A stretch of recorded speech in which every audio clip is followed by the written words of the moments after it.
Smart 24, driving business.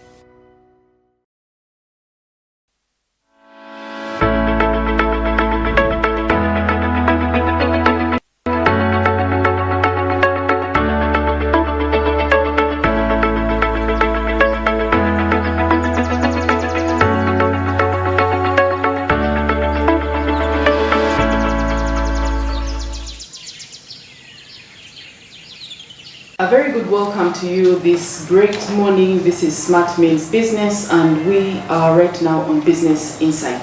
This particular segment gives you the latest insight onto what is happening, and we also get to find out the nitty-gritties really on pertinent issues that are surrounding us within this country, regionally as well as internationally.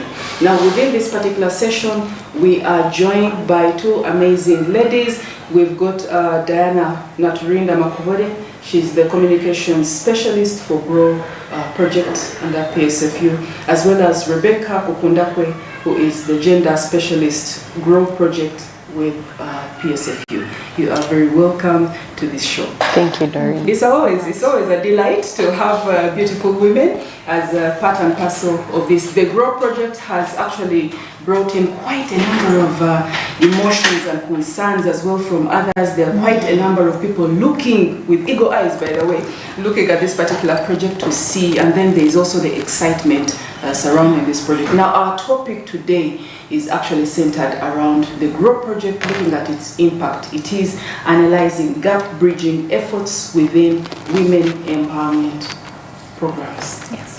Welcome, ladies. Thank you. Thank you. Now let's backtrack.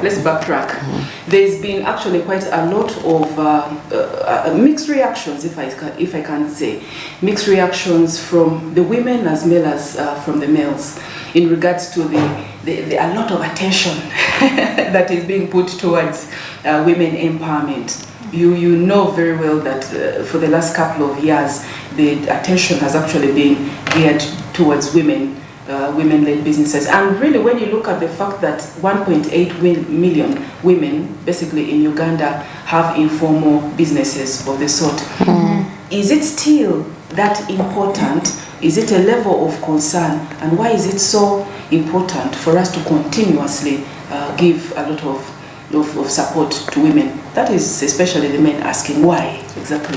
Yeah, thank you so much, Doreen. And of course, for us, especially coming from the private sector, Foundation Uganda, who are dealing with businesses, the private sector, so we recognize the importance of what we call women-led businesses.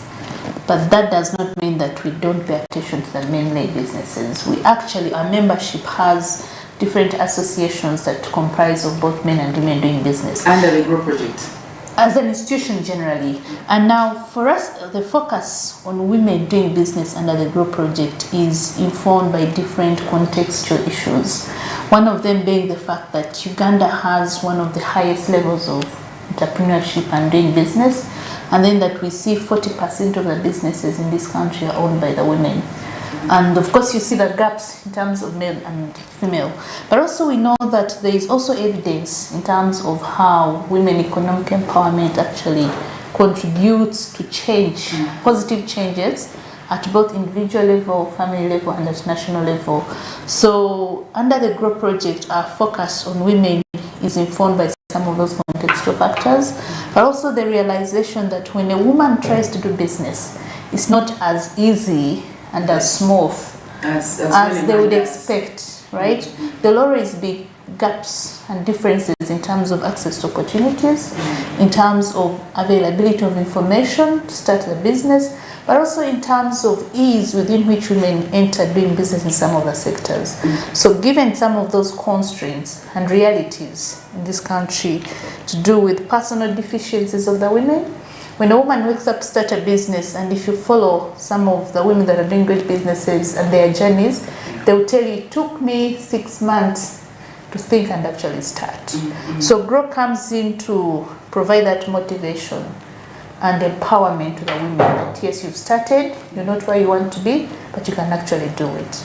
But also we see lots of gaps around access to capital, affordable capital. These have been there all through the years coming in. Yeah. Yes. So GROW then comes in and say, all this has been there, but you have a unique way of addressing these gaps. We have a unique way of targeting a specific category of women doing business to make sure that they can actually do better and have sustainable businesses and impactful businesses.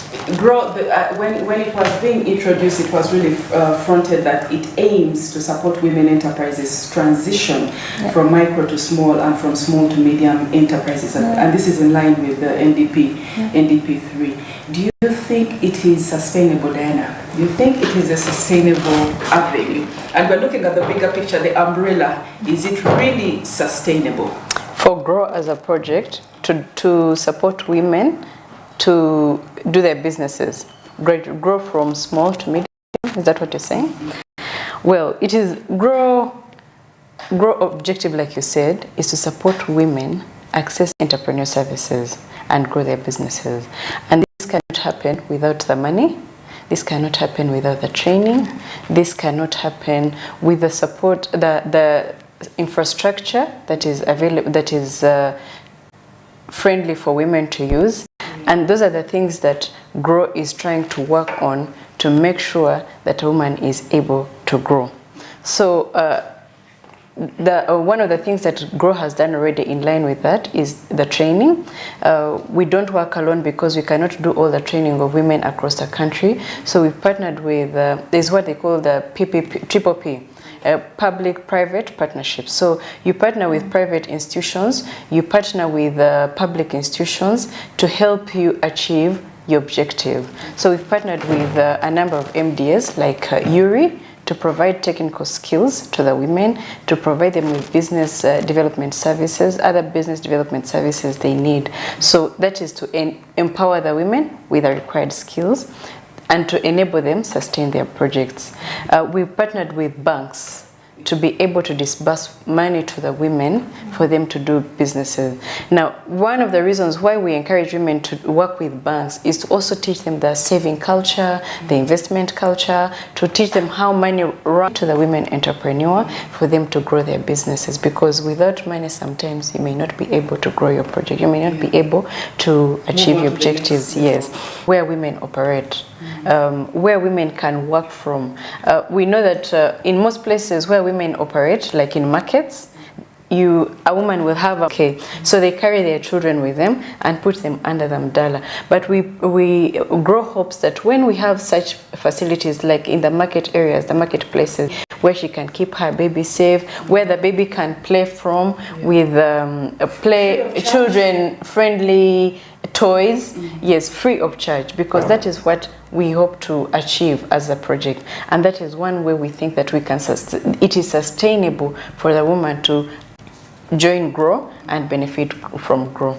Then the common user facilities where women can go and train from. We hope that we'll be able to have these facilities across the country in different regions. For example, the URI facilities that we have in Nakawa and Namave, if we could have them scattered all over the country where these women can go and train and how to make the quality products, how they can brand their products, and then you work with another institution like Uganda Promotions Export Board, where women can go and promote their products from and export them, access external markets. Then we're working with UNBS to ensure that, because one of the roles that UNBS does is to ensure quality control. So we are able to have quality products on the market. The women are other ways we hope that the project will be sustainable and beneficial to the women. As you spoke about, Diana spoke about the baby under the umbrella. That's a good one. Can I ask what your area is individually, the area of business? Yeah, so personally I have been into small-scale production, ideally in honey. Yes. My product is called Sweeter Honey. So big festive season is, and of course Valentine's, everyone wants to wish something sweet. Yeah, so that's my product. But I also do other businesses, but yes, the fact is that I am a woman entrepreneur. Growing it until it becomes a real product. So I've ventured into milk, I've made yogurt, and we were the first people to package our yogurt in bottles and jerrycans in Uganda. Really? Though, because of the various challenges that we've been talking about, yes. we're unable to sustain it, and somehow the project ended. Then I ventured into meat processing. Meatball, you make a frankfurter, you make a bacon, you make all different kinds of products. And then you're able to understand the journey of an entrepreneur. Yes, that you two are actually women entrepreneurs. Why? Because there's been quite a lot of concern about the dysfunctional, the gap between what is the project design and all these program designs and the actual implementation. And there's been quite concern actually from the beneficiaries themselves, saying that these people do not understand the challenges that we are going through. They don't understand.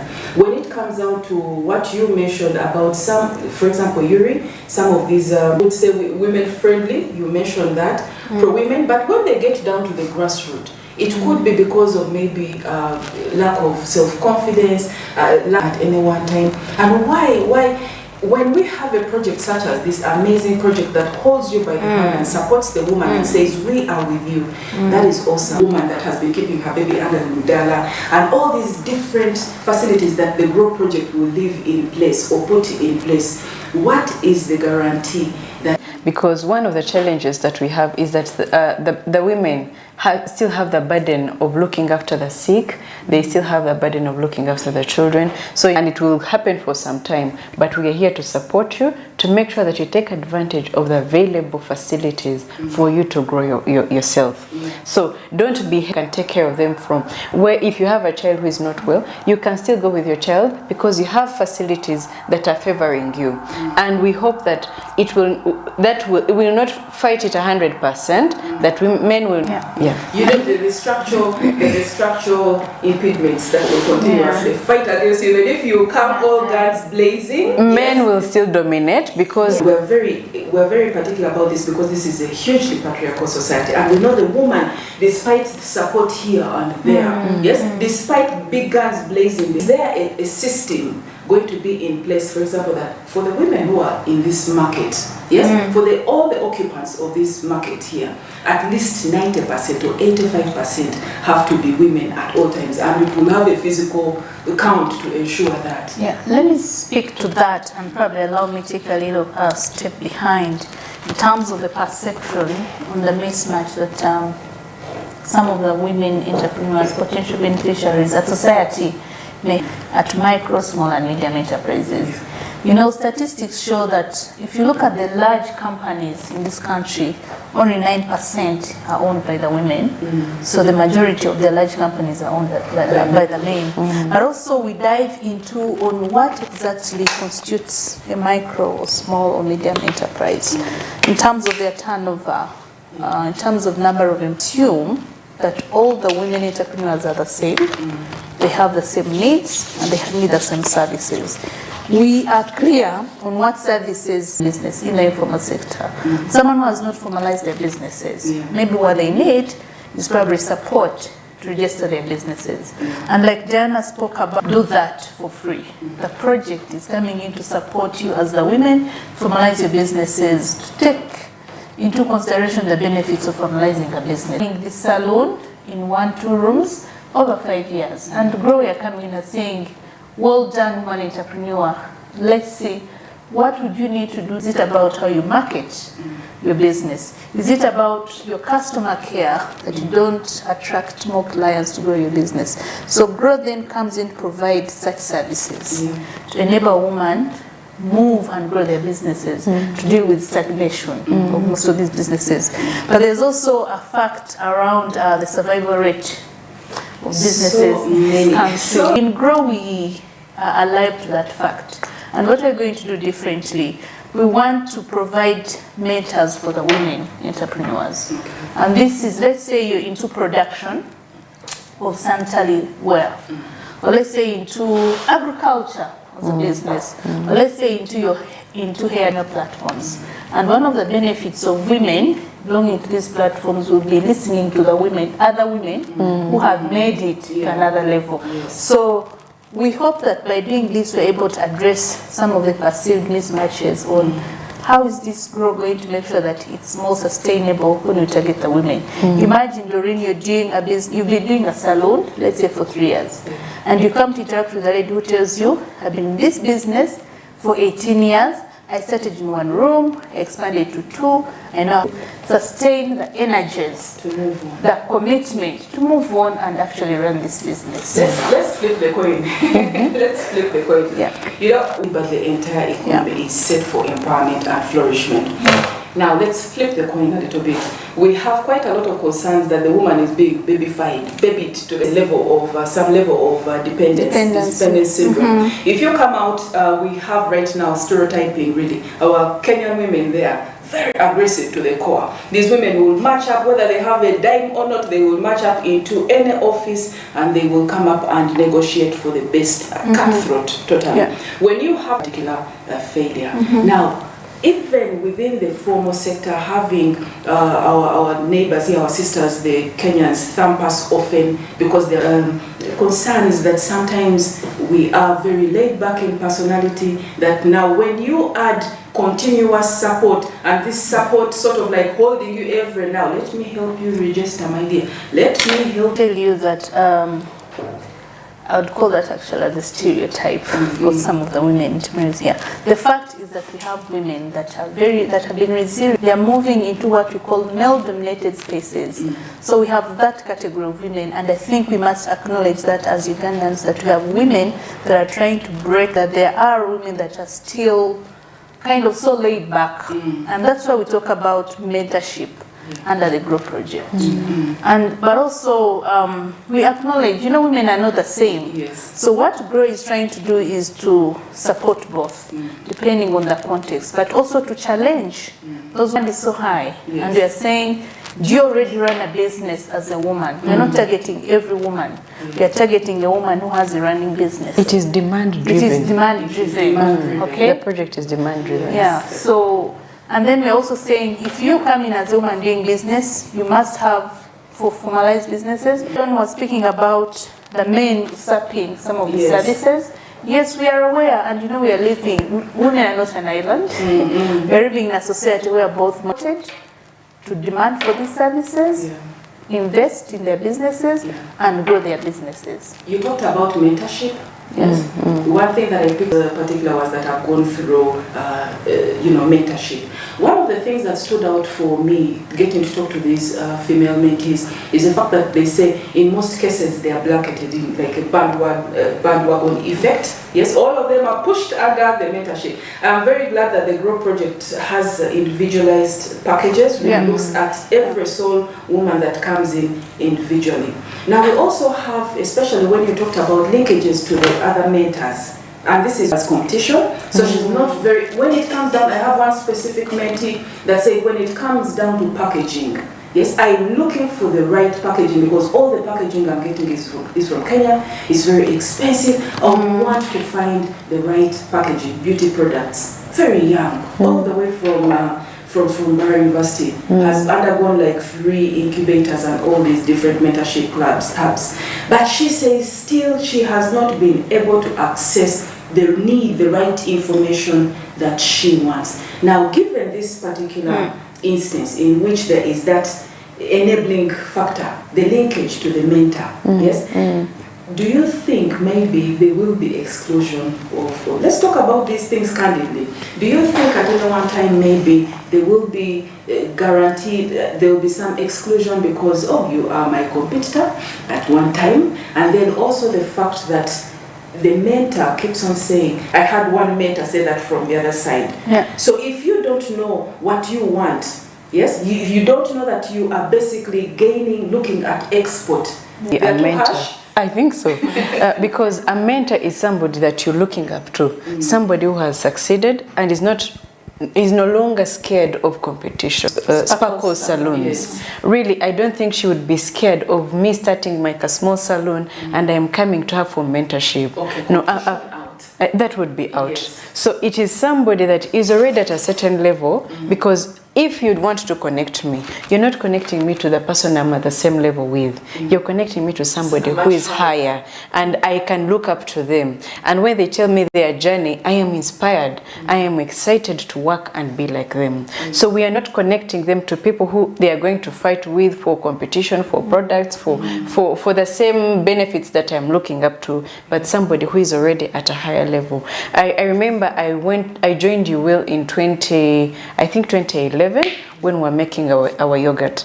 And I was there, I attended one of the sessions where Mama Mbiri was talking about her journey, of how she started she started growing her journey and mentoring other women and encouraging them, please join the business sector. There are lots of gaps. We are lacking this. Come and join us. And I think for me, I don't think Mama Mbiri would be scared that I'm starting a business or that I'm going to take her place. No, she is there as a living example. As many as possible joining her. Yes, she's a living example of what it means to do business, to hustle, to overcome and get better. So those are the people that we would want to connect them to. And when she's talking about women platforms, those are the ones we are looking at, where people in business come together and share experiences, where I can learn from, you can learn from, and everybody who is in our boat can learn from. So we are not creating based on the abilities, the capacities to be able to offer mentorship. I think that would be a standard. Yeah. That is it assumed or it is expressly communicated? Yeah. It is communicated. It is communicated, but also, you know, one of the unique things the Grow Project presents is the ability to provide solutions, address multiple challenges that the women entrepreneurs. So the plan for mentorship services under Grow is that it has to be women who have made it in business. Instead have male mentors as well. Yes, why? Because we know that when I talk about 9% of large businesses owned by women, it means that 91% are owned by the men. But you know what? There are some women entrepreneurs that are trying to break into that sector. So we hope we can have very, very open-minded men that are not scared of supporting some women entrepreneurs enter into some of those male-dominated areas. But also related to that, and speaking to that specific example the young lady talked about, maybe what they need is just beyond mentorship services. Like what? Linkages to? Maybe they need linkages to the most reliable supplier for their businesses, and our platforms will provide that. Or our business development services will provide, say, the best supplier for more in acquiring their packaging materials in wholesale, in larger quantities. So then that would lessen their burden on having to think about, oh, I'm going back to my mentor all the time. But also on another note, I actually have partly think that what the mentor is saying is actually meant to help this young entrepreneur wake up, focus and focus. And we have a component under Grow called provision of business management services. Business. Is your business branded? Is your business, do you have financial, projections for your business? Have you taken care of the emotional needs of you as a woman doing business? We are seeing many women, we are doing business and we are tearing apart.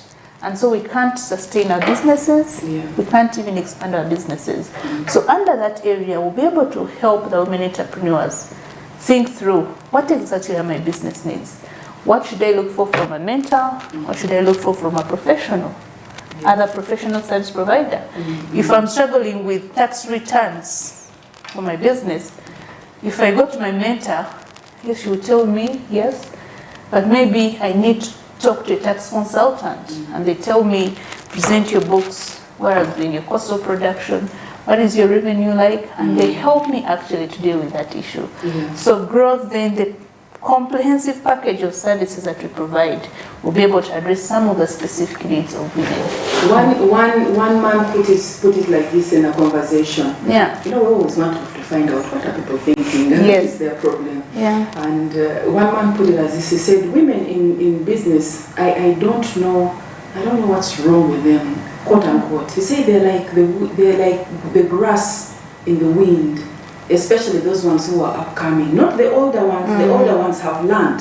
Yes, they're resilient, but they also came in and this is really what he was talking about. He said by the time the older ones were coming in, they knew that you must work hard.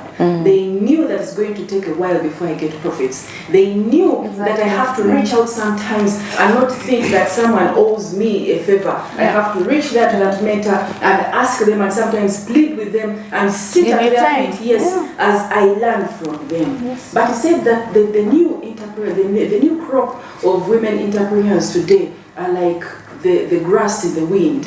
Anything takes them. Even when you inject some capital into them, you're not sure that they will be there for the 3rd year running. And then he also mentioned one thing. He said any wave of the new thing on the block seems to take them. The consistency is And limited. I said, you're harsh. I told this man, you're very harsh, but I have seen women that come in, but they're also passionate about what they get into. And this is, I know I'm talking long, but this is going somewhere. And I said they are passionate. Maybe they need you, who is seasoned, to direct them further. Diana, what are those 3 particular things, unique things about the Grow Project that you know would be very beneficial in guidance? Is gold and you should take it up. Those 3 things. For example, access to training facilities is one of those things that I know for sure. If a woman, so it is something that any woman entrepreneur is looking for, should grab with both hands.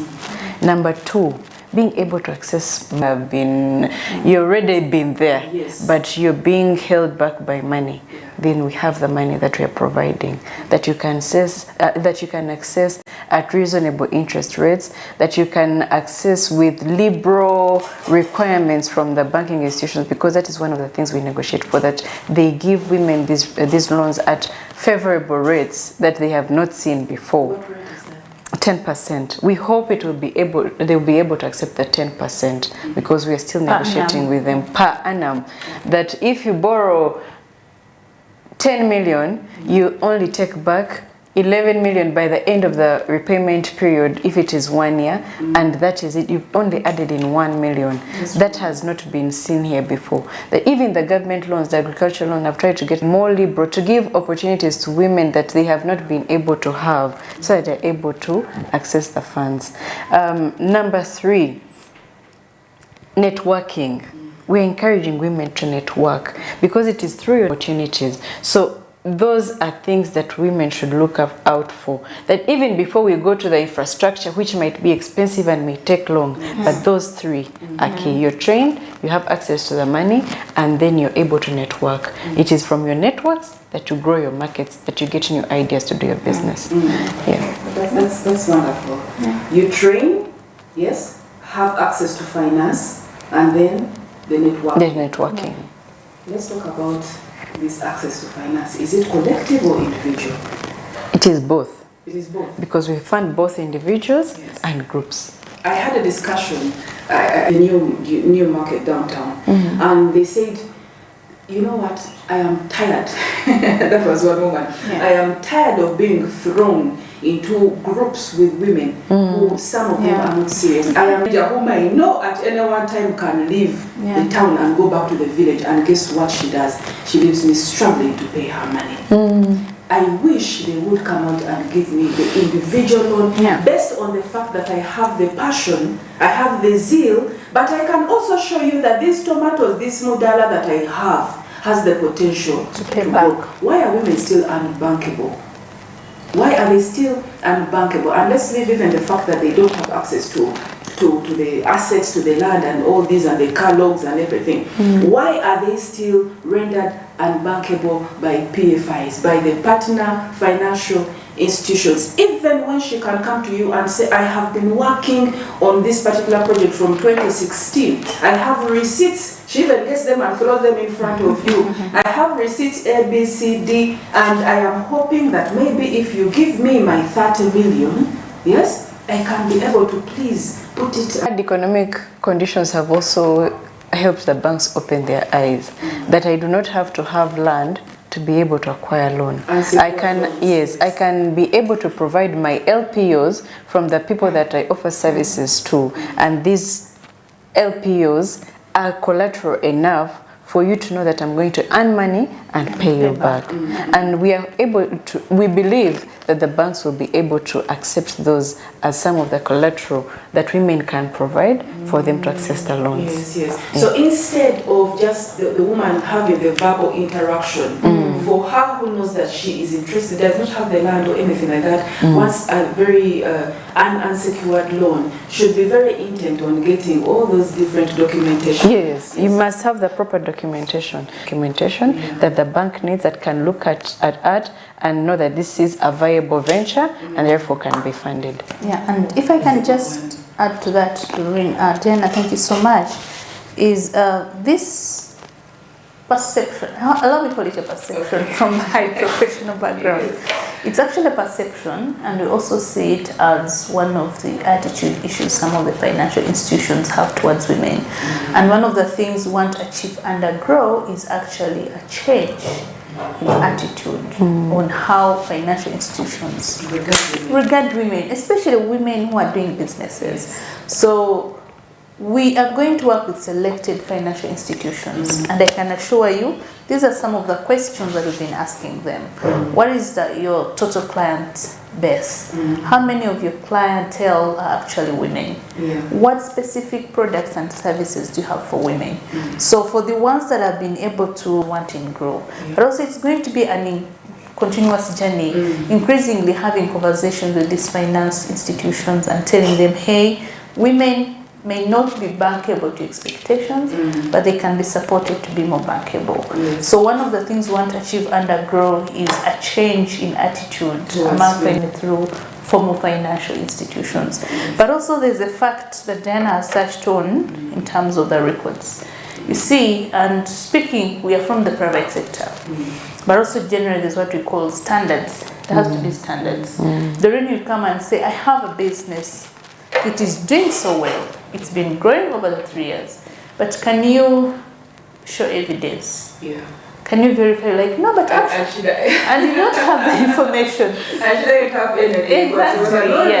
Exactly. So really, knowing that you come from the private sector, and these are some of our members. You know that I was one of those women. Oh, you see? I was, and this is, I think what we need to do, because there is such complexity around women's socio-economic empowerment, and the two are so entwined that if you choose to look at the financial aspect of it all, you will always remain in the dark about the enablers for women empowerment. And that's the reality about it. Now, when Diana mentioned the process being particular about the documentation, it is only of recent, that I found out the basis to be able to tap into and get an unsecured loan was for me to be able to show that since 2014 that I have been in business for ABCD. And I say, most of the partners, the clients that I've been working for have really paid me in cash. And we do just the receipt, I give them a receipt. Those who ask for it, well and good. Those who don't, just well and good, you do that. And then this person told me one thing, the banker said, you have lost, you have lost. Your greatest asset. You have lost, this is what he said. He said you have lost financial credibility for over a period of 7 years. Do you see? He told me that, and that is when it hit me. As a woman in business, he said you have lost financial credibility for over 7 years. That means at any one time, like right now, when you want money to put into this, you must, I will view you as at before. Exactly. Yes. Have you been doing this business? But when I look at your social media handles, ABCD, you are so blessed for 2020, because we do a background check. You are so blessed for 2024, but your documentation is still stuck in. So financially, I'll give you an example. Recently, I got a small gig to supply certain items, and the people I'm supplying told me, we've been having a supplier, but this supplier is not documented, so we are having challenges with auditors. So now we are going to take you on to a bank to get a loan, and they told me that, you see, we need to have your financial records, your bank statements. I said, I've not worked with banks in a long time, but My mobile money statement, my mobile money has been activated. Yes. Even that one is now acceptable. That somebody can track your financial transactions for a period of time to see how much your phone has been receiving, how much has been going out, what are you spending on. There must be some yes. And that shows that you're active in business. You're working, you receive money, you spend it, and this is how it works. So you need to have some evidence to show that you have done business and you're doing business, and the following shows. My bank statement shows this. Apart from word of mouth, and let me take you to my home, you see the things I've been using. That doesn't work anymore. It doesn't work anymore. It's not sufficient. But also, Doreen, a woman out there or a woman entrepreneur watching us may wonder, so yes, we know, so what are you doing as private sector, or what are you doing as a GROW project, which is focusing on women entrepreneurs? So in addition to looking at formal financing institutions like commercial banks, circles and microfinance institutions, we are in the process of working out mechanisms to support women entrepreneurs collect such financial data for their businesses. And these are going to be both online and offline tools. That if I'm a woman, technology has come, there are lots of innovations that can actually help a woman collect their financial data over time. And GROW will be able to work with some service providers in the market, including the fintechs, including those into digitalization of businesses, to help women actually that today I have sold 10 tons of maize, I have received this amount of money, and then over time this can be used as collateral, as evidence that I'm actually doing business. So that this I'm saying so that we don't make women feel like they have limited options of having to have a bank account.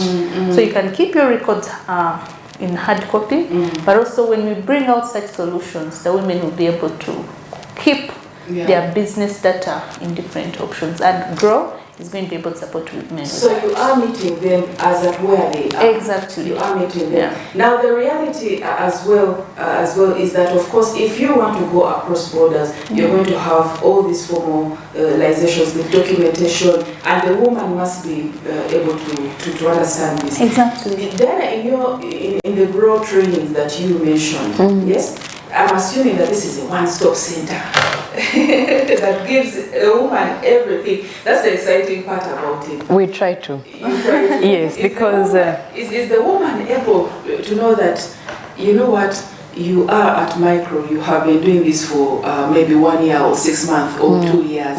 Yes. Did you also know that if you want to be able to go to place A, B, C, D, you should have A, B, C, D, E, F, G in place. Yes. Yes. And the business development services, they offer that because you teach them that you need to have records of how much you get and how much you spend and how much you save. In your local way of understanding, this is how much I have, this is what I've used it to do, and after I have spent it or invested it, this is how much I've been able to get out of this business. So you can track your cash flows. We teach them to keep the records. If you give somebody else, here is a profit.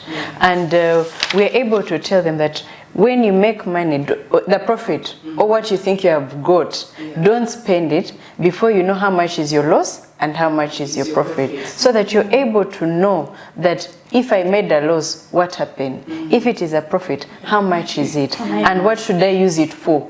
Can I start giving out to my friends and tell them now I have the money, or I need to bank it? So those are some of the things that they are learning in the basic way that they can understand, because some of these women have not gone to school, so you need to bring it to a point where they understand. If somebody is able to write and read, they're able to do some of these small things. So the trainings are more comprehensive and more accommodative for people at home. We need these services whereby a woman gets into something, not let me just throw myself in the lake. I will learn to swim. It is very good when you learn, you are prepared from the very get-go. And then you can dive in knowing I know the backstroke, I know this particular thing, I can swim through the turbulent waters. I've had women come in and say, because I asked a host for the Woman in Business program, but also one who continuously works with women at all levels of growth. I did ask her and I said,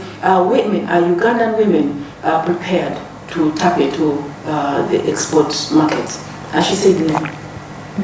Yes? She said that and no. I said like no, just no. She said yes, they are not prepared because those that I have met really do not have the necessary requirements that are needed for that, but also because they downplay it with mindset, the attitude. They downplay the effort that is needed to get to qualify and to make excellence. Now, when you mentioned about the fact that you must, before you even pick off some money to go celebrating, you must be able to have all this proper financial documentation in front of you, the records, and get to know, am I making a loss, am I making a profit? I have thought so many times in place, according to the last statistics, next door. That means we have so many women engaged. These women, however, their businesses they remain stagnated, like you mentioned, but also this is brought about by the fact, not only just accessibility to financing,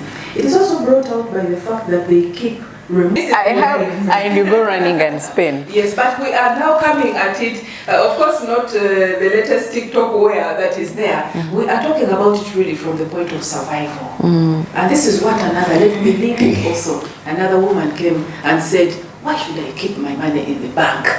In quote unquote, what day? Genda withdrawing a sentence. The same woman that I talked to down in the marketplace. And she said, I'm going to keep, yes, it is 2 a.m. The mobile money facilities are closed.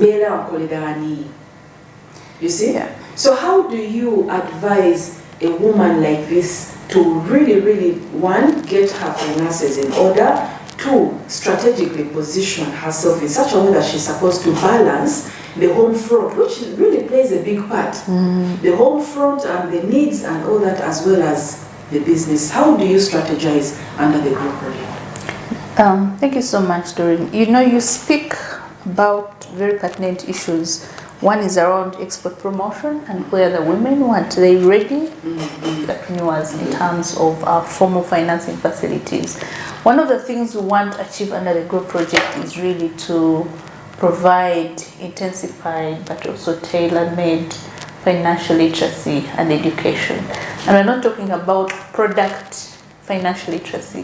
We're talking about general financial management literacy for the women entrepreneurs, including things like, if I am a business woman and I know I run a business, it supports my business, it's my source of survival, but I also have plans of actually seeing this business grow.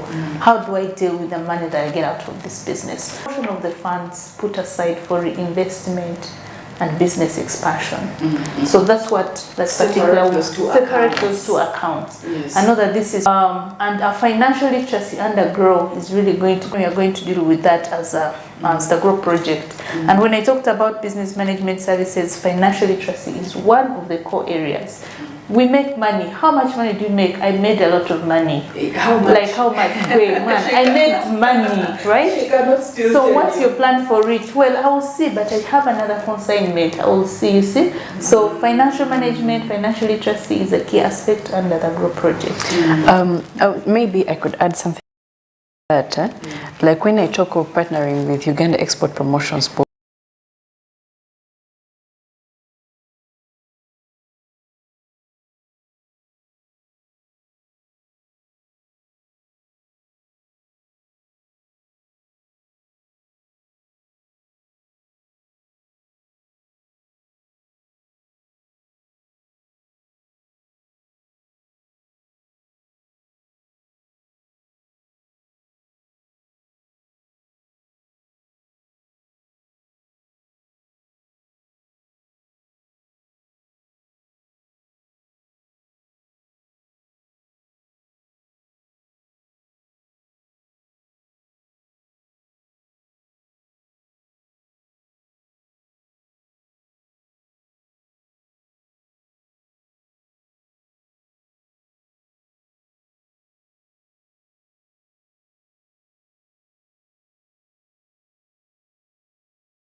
Out of survival, either way, almost every Ghanaian woman is a businesswoman. Now let's go and transition further into the sustainability.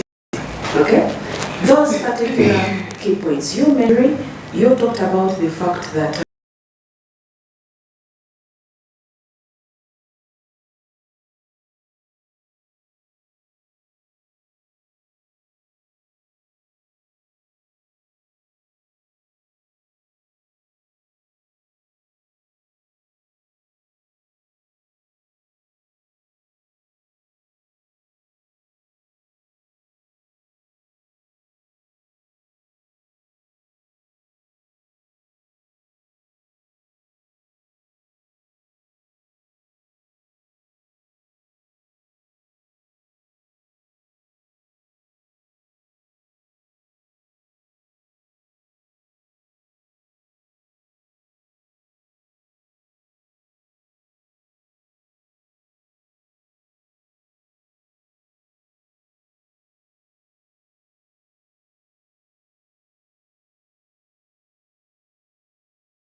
backlash we see from society towards women who are trying to do business.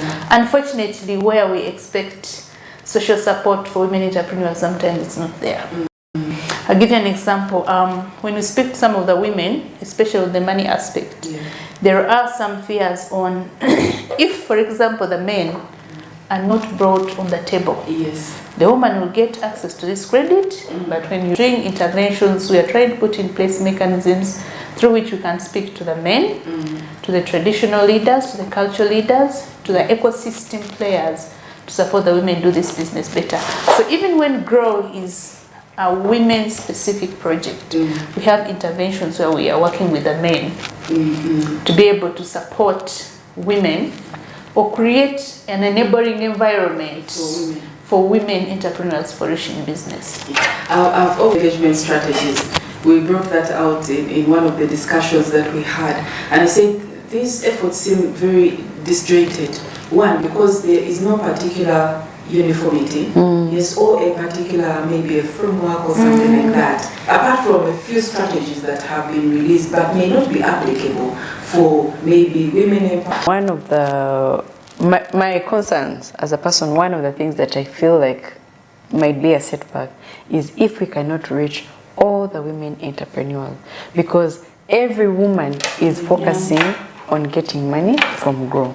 But what if we cannot reach all the women entrepreneurs? That would be a setback for us. But we'll try to do our best to make sure that we serve women. Why do you think they would be excluded? Because they didn't. Not exclusion. No, not exclusion. Okay. It's not exclusion. It is very hard to have a project Did you have a deadline?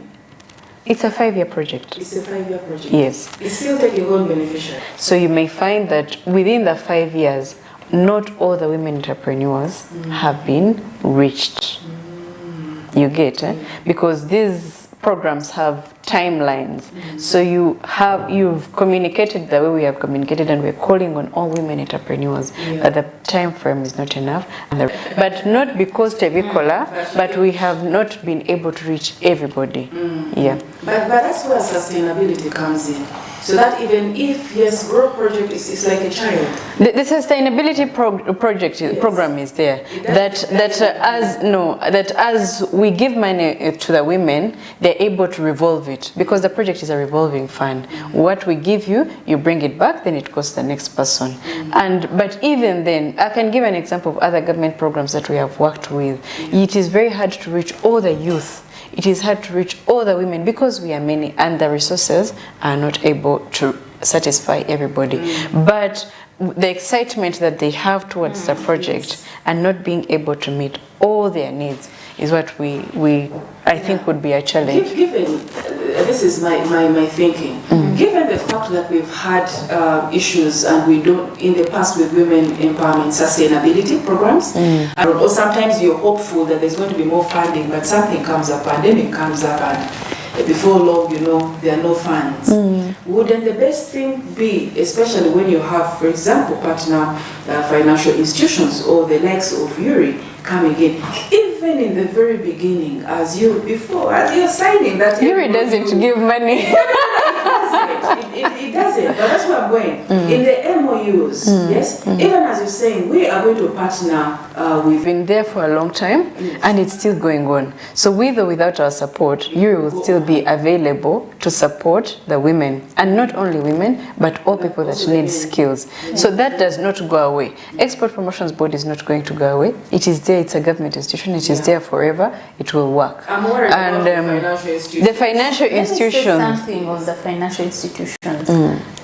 You know, it's been a process, and we have a colleague who is an expert on this Access to Finance project. And so when it comes to financial products and services for women entrepreneurs already, so already that's part of our sustainability. That, and I won't mention any names, that this particular financial institution has been having 40% of their clientele as women entrepreneurs, which is good.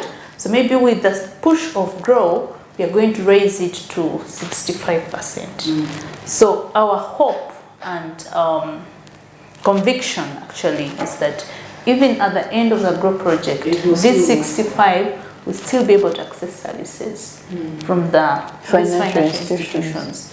But yeah, because earlier I mentioned that part of the things we want to do under Grow is not just enabling women access the money, but also contributing towards a certain mindset change. And also, by helping you move from production of 2 tons to 5 tons, is that now you are able to meet more needs for your suppliers, so that even after Grow connections to the international market through exports you're going to do, we believe that you'll be able to take off continuously and not slip back even after a project. So we are very particular, optimistic as well. Exactly, regarding the things you're trying to do to ensure that there's sustainability of results after the 5 years of the project. Let's go back as well. And of course we hope to get more, especially the Grow project, but also accessing finances as well as part of infrastructure.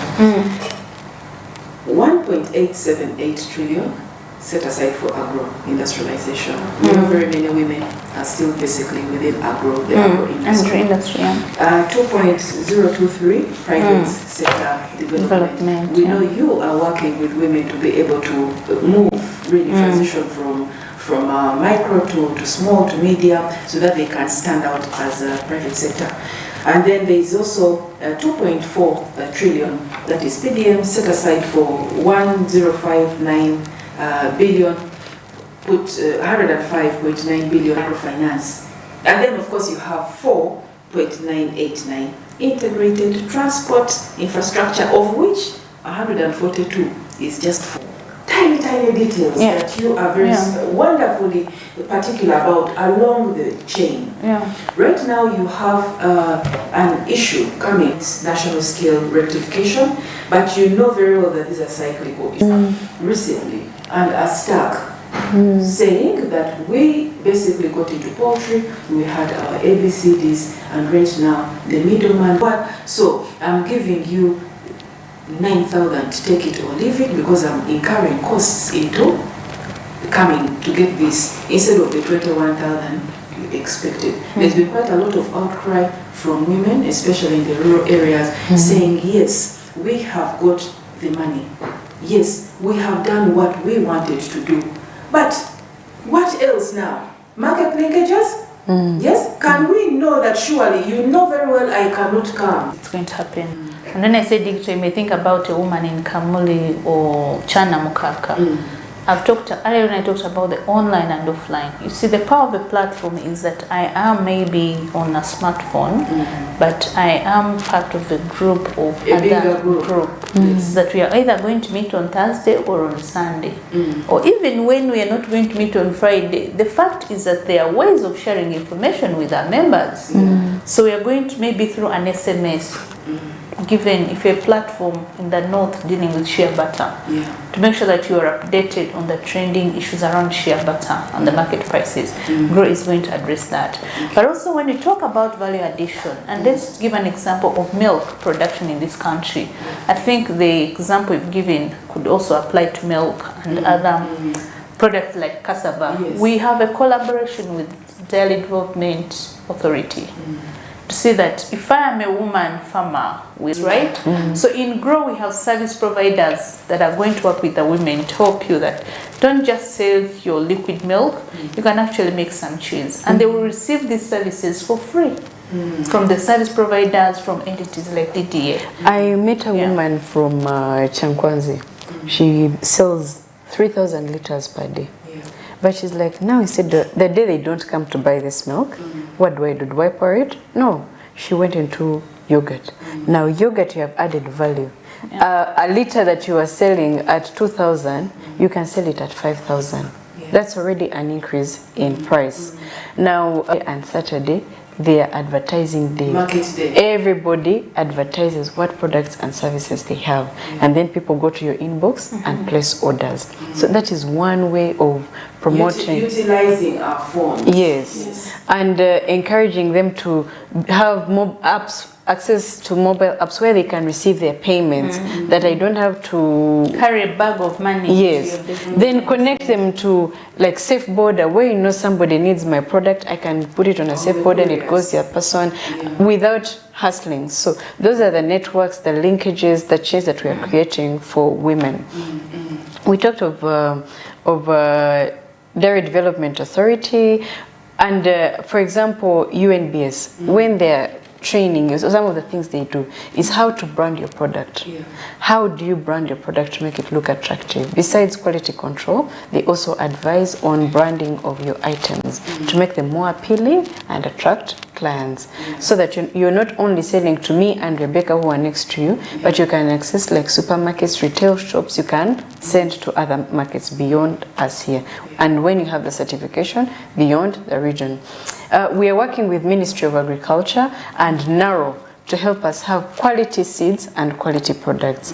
And then when you want to export meat, you don't get it from the Export Promotions Board, you need it to get it from Ministry of Agriculture. So we link you to Ministry of Agriculture for you to be able to access this license, for you to be able to export. So it is not just, they are not just going to produce and get stuck with their items, but we are business.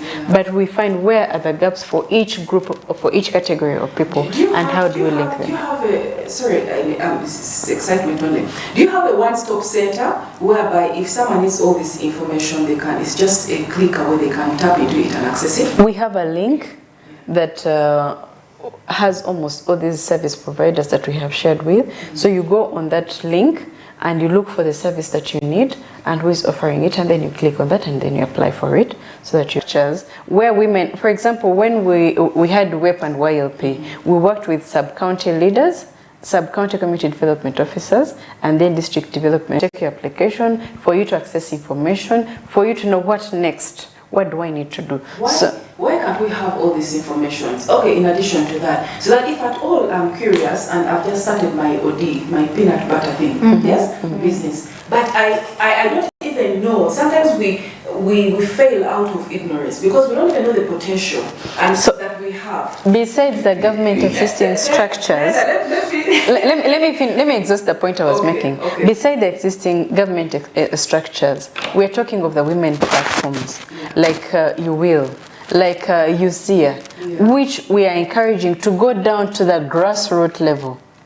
You get and reach the lowest person who is making OD and doesn't know what next to do. So we are not only working with the sub-counties, but also the women platforms that exist, the small groups. There are small groups where they exist. Can they be added to, like You See It, like You Will, where they can access all this information easily? The most organized government councils are the women councils. We have the youth council, we have the women councils. They have leadership from the grassroots level to the topmost level. So those are some of the structures we are trying to encourage women to go to for them to access these services. Doreen, if I can just in this country and even in other regions, it's limited access to information on available opportunities. So how we are working as GROW to maneuver that challenge is that we are doing wider sensitization and information sharing. Our target is that every potential beneficiary of GROW should have information, one, about the project, about a package of services, and how to actually access it. When we are on sessions like this, on shows like this, we know you have a bigger viewership that are going to be able to understand this information. So that's one thing we've done. And we've done this for political leaders for to know. Secondly, like Diana has mentioned, we have collaboration officers. They have been trained, they have been oriented, and they are as a group project. So any woman who out there can go to the district and get the information. But we also know that women are different. We have information that has gone through the mass media, the newspapers, the print media. We have our social media handles very active and sharing all this information to our offices, the PSFU GROW project offices on Chadondo Road, Trust Tower, and ground floor, and will be attended to, given all the information you need. And because this project is implemented by both the private sector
that I would ask all the women entrepreneurs out there to come and access the services. And of course, lastly, to the men, if you are a man and you're watching us, either you're a male leader, you're a spouse, you're a brother, you're a father, we ask you, for the good of your own family and the entire nation, support that woman to do business. Don't be a barrier. Women's economic empowerment is everyone's issue, and we hope that you also directly and indirectly benefit from this woman being economically empowered and having enough income to support both themselves, their families, and the nation at large. Thank you. Okay, I would say, you've heard of Chakavi, Chavise, those ones. Grow Chakavi, Chavise, so the woman should go and grab it. And talking about men supporting the women, women cannot work without men, and so the men have more experience in managing businesses, so that they mentor the women, support them, and give them more shares in their companies. Give the powers of attorney to the women. Then after they've got the money, they sign a resolution that they're going back to us. But not that I'm telling you to do that, but support the women. Because when you support a woman, you're supporting your mother, you're supporting your sister, and in most cases, women are inward looking. They're looking at a betterment of their families. Make your own self, the country, and everybody benefits from supporting women. On the last word, back to just briefly, this is, we can pass over attorney, we can do this, and then it reminded me as well about the many women that have been pushed forward to receive as beneficiaries and get into this. And I think so. If then against their will, they're like, no, I want to just stay behind and take care of my kids, and then the man says, go forward and give this money. And when she's pushed forward, comes in, gets training, beneficiary, and then goes back home, given some money, maybe 2 million, and then goes back home with all the training and everything. And then and seated in a room of women, there is something you always learn from one another and get inspired. So she comes in totally just as a proxy in the beginning. Yeah. But when of course the man is also included, he's talked to as part and parcel of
advantage. Next time with another topic and learn and say well. Bye-bye.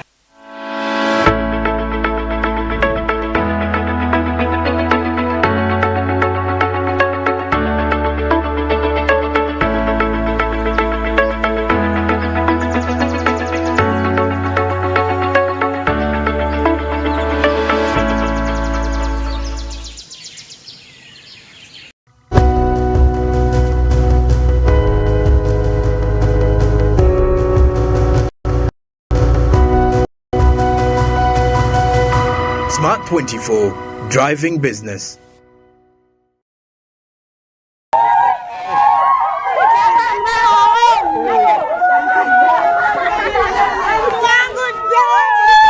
Amanya gange nze Namutebi Sharon. Nkolera wano wennyini Saka Kirombe oba Makindye. Empangula gye nawanguddemu ssente mbadde nga nkozesa mobile money nga nsindika school fees w'omwana ku ssomero. Okutegeera nti mpangudde nze mutima neegambye nti kambalinde bamale okujja ndyoke nzikirize nti mpangudde. Kyennyinza okubagamba nti si byabafere weewaawo abafere gye bali naye ennamba eri emu yokka era bw'eba ekukubidde omanye eyo si yabafere. Mpulira bulungi nnyo era ndi musanyufu nnyo. MTN mobile money mbebaza nnyo mwebala. We're unstoppable.